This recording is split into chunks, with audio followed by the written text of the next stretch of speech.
Hello दोस्तों, आपका हमारे इस सनातन क्रॉनिकल्स चैनल में स्वागत है।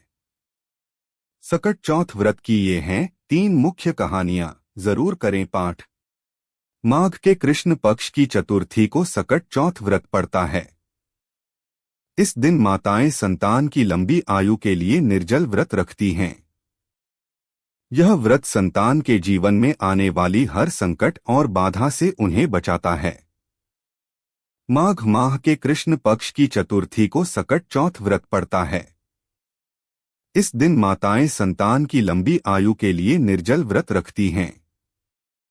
यह व्रत संतान के जीवन में आने वाली हर संकट और बाधा से उन्हें बचाता है। इस दिन संकट हरण गणेश जी का पूरे विधि विधान के साथ पूजन किया जाता है। इसे संकष्टी चतुर्थी और तिलकुटा चौथ भी कहा जाता है।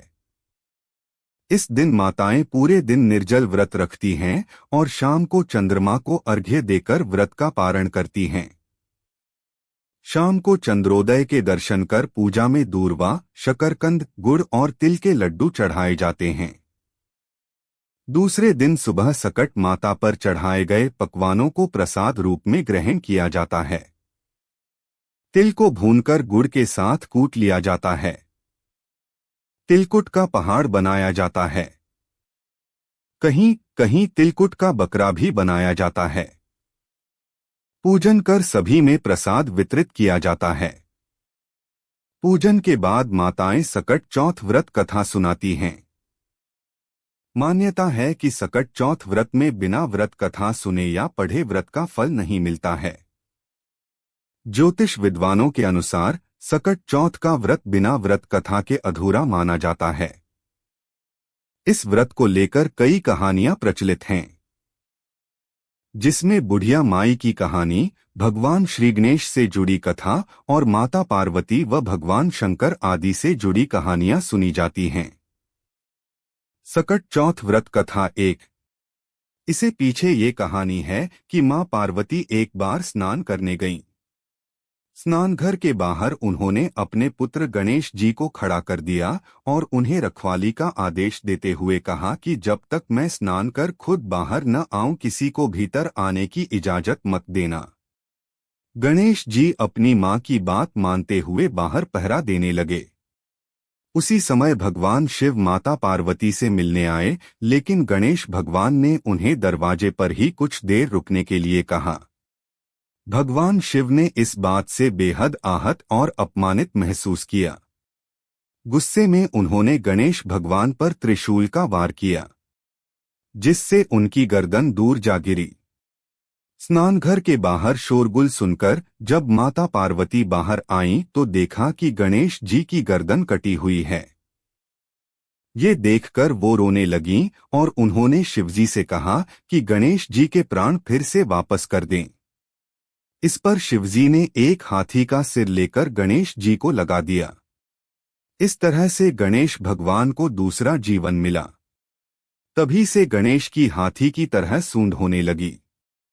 तभी से महिलाएं बच्चों की सलामती के लिए माघ माह के कृष्ण पक्ष की चतुर्थी को गणेश चतुर्थी का व्रत करने लगीं। सकट चौथ व्रत कथा 2। किसी नगर में एक कुम्हार रहता था। एक बार जब उसने बर्तन बनाकर आमवा लगाया तो आमवा नहीं पका। परेशान होकर वह राजा के पास गया और बोला कि महाराज, न जाने क्या कारण है कि आमवा पक ही नहीं रहा है। राजा ने राजपंडित को बुलाकर कारण पूछा। राजपंडित ने कहा, हर बार आमवा लगाते समय एक बच्चे की बलि देने से आमवा पक जाएगा। राजा का आदेश हो गया। बलि आरंभ हुई। जिस परिवार की बारी होती वह अपने बच्चों में से एक बच्चा बलि के लिए भेज देता। इस तरह कुछ दिनों बाद एक बुढ़िया के लड़के की बारी आई।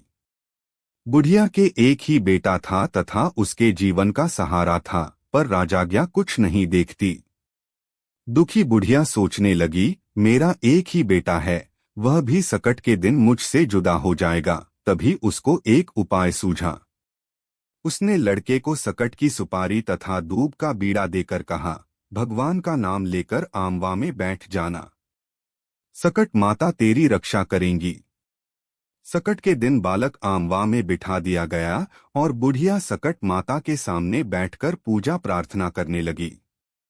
पहले तो आमवा पकने में कई दिन लग जाते थे, पर इस बार सकट माता की कृपा से एक ही रात में आमवा पक गया।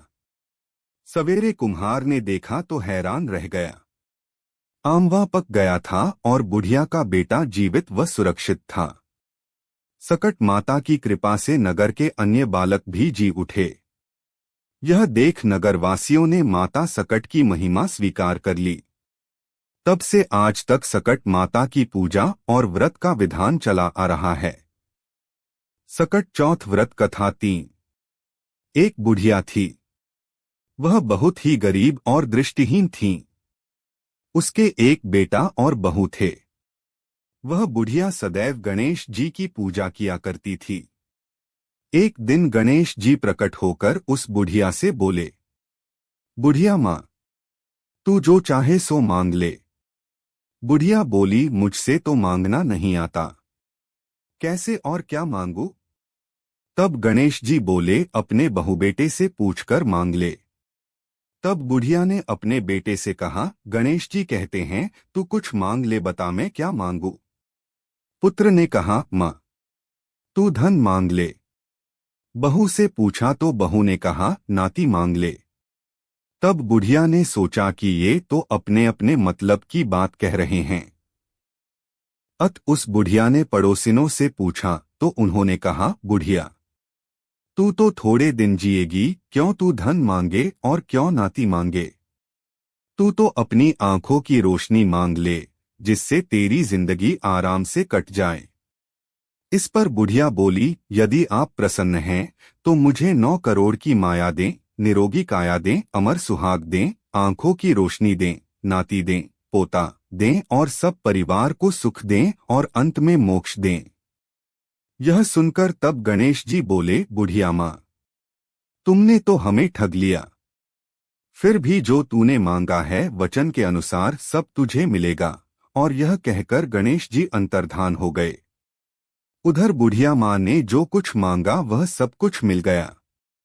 हे गणेश जी महाराज, जैसे तुमने उस बुढ़िया माँ को सब कुछ दिया वैसे ही सबको देना। अगर यह वीडियो आपको पसंद आई हो तो चैनल को सब्सक्राइब और वीडियो को लाइक करें। धन्यवाद।